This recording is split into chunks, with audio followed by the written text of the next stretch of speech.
Okay, let's start. Good morning, teacher.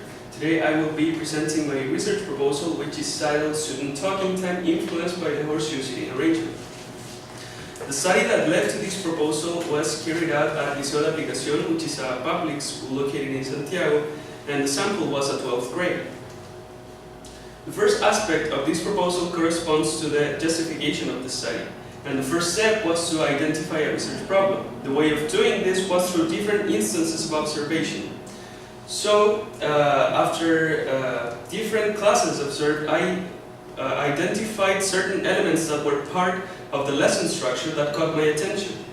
And what I could identify was that the teacher used a most traditional approach. What do I mean by traditional? For instance, there was a high amount of teacher talking time.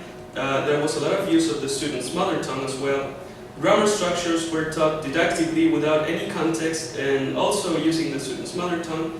And the sitting arrangement was in rows, which is probably known as the standard way of arranging the classroom for most teachers.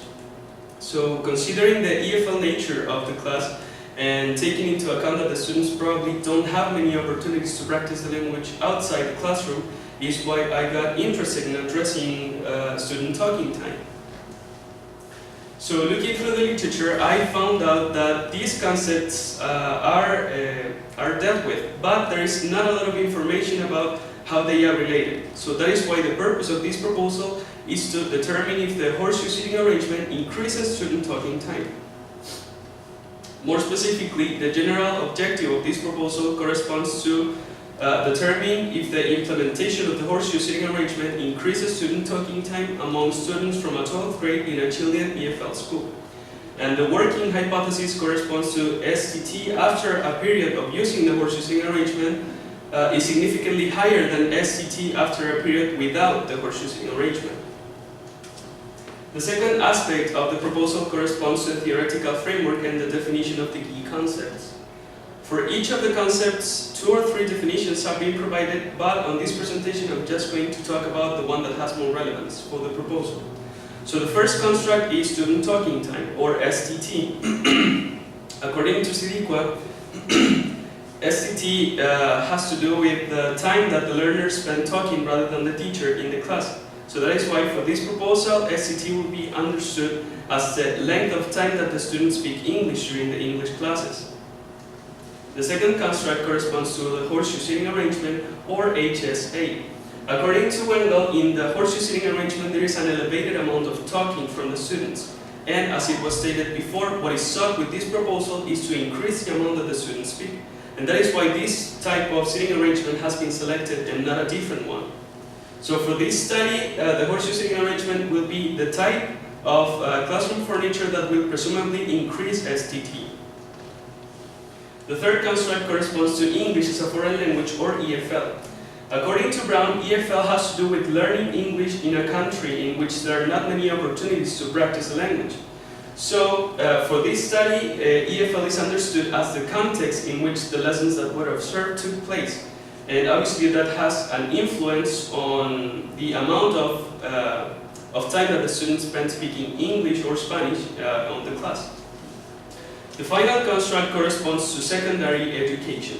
According to Papalia, Olsen-Feldman, there are psychological, social, and cognitive factors that are inherent to the adolescent stage. For example, adolescents usually have identity crisis and a decrease on their self-esteem. So that obviously might influence on the time that they speak during the class. So for this study, secondary education is seen as the level of schooling of the participants of the study that has implications of different kinds on STT. The next aspect corresponds to the procedure. And it is important to state that the design that this proposal will follow is the time series design, which is basically observing, then applying the treatment, and then observing again in order to see the effects of that treatment. So the first step will be to determine the initial level of student talking time. That is going to take place during 2 classes. Then the next 2 classes, the horseshoe sitting arrangement will be applied. And after that, the next 2 classes will be devoted to observe the effects that the horseshoe sitting arrangement has had on STT. The research material used corresponds to the TTT-STT 10-minute interval chart, which is a useful guide to note down in written form student talking time. And the data analysis technique corresponds to a t-test that gives information about if there was an actual effect of the treatment on student talking time. So on the picture we can see the chart, and on the fourth column we can note down SCT in the form of minutes. We also have different aspects or actions that can be noted down in the way of a checklist that include, for example, the interaction that might occur between one student and the teacher, how they respond to large group instruction, and how engaged they are during small group work activities. Some considerations of trustworthiness are the following. Internal validity has been ensured, as this is a published instrument by Ako Aotearoa, which is a government-funded organization from New Zealand that deals with educational issues. In the case of external validity, the results of this proposal might only be applicable to schools that are in the same context. That is to say, an EFL secondary men's school with students from a 12th grade located in Santiago. Inter-researcher validity has also been ensured, as there will be an assistant that will fill in the chart in order to provide more reliability to the data that was assigned. And objectivity has also been provided, as the lesson will be recorded in order to check the data assigned more than once if it's necessary. And also a stopwatch will be used in order to measure in a precise manner the amount of minutes that the students speak. And finally, consistency has also been ensured, as there will be a test and retest in order to ensure external consistency. In order to make this proposal more feasible, a Gantt chart and a budget have been planned.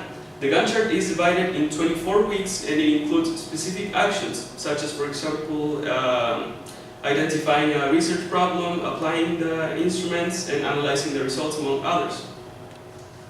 The budget has been divided in two periods. One is from July to September, and the other one is from October to December, and it has three main sections, which correspond to honoraria, capital assets, and operational expenditure. There is also a justification for each item of the sections, and in total, 1 million Chilean pesos will be required in order to carry out this proposal. Finally, regarding the metacognitive analysis, after reflecting on this process of internship and also researching, I can now see the importance of carrying out these tasks. They are necessary so that we are able to provide new knowledge about topics that might have a significance on the students' learning, and also to identify the weak points on the lessons and find solutions to strengthen those weak points. So specifically to seminar, I learned that it is important to analyze every detail of the class, as meaningless as it might seem. For example, classroom furniture, which is the topic dealt with in this proposal. And in relation to the practicum, I learned the importance of reflection, so that we can identify conflicting situations for our students and come up with solutions in order to work with these situations. I could also identify my own strengths, weaknesses, and challenges. And regarding the practicum, I could identify that my main strength corresponds to being empathic when planning, designing, evaluating, and implementing a pedagogical proposal. It is not really difficult for me to find out which activities are going to be engaging for the students and which ones are not going to be that engaging. And I could also identify my main weakness, that corresponds to not having enough preparation, which may lead to hesitation when carrying out the different activities throughout the lesson. So that leads to a future challenge that corresponds to having a better preparation for the class in order to avoid that sense of uncertainty that might be detected by the students, hampering the correct development of the lesson.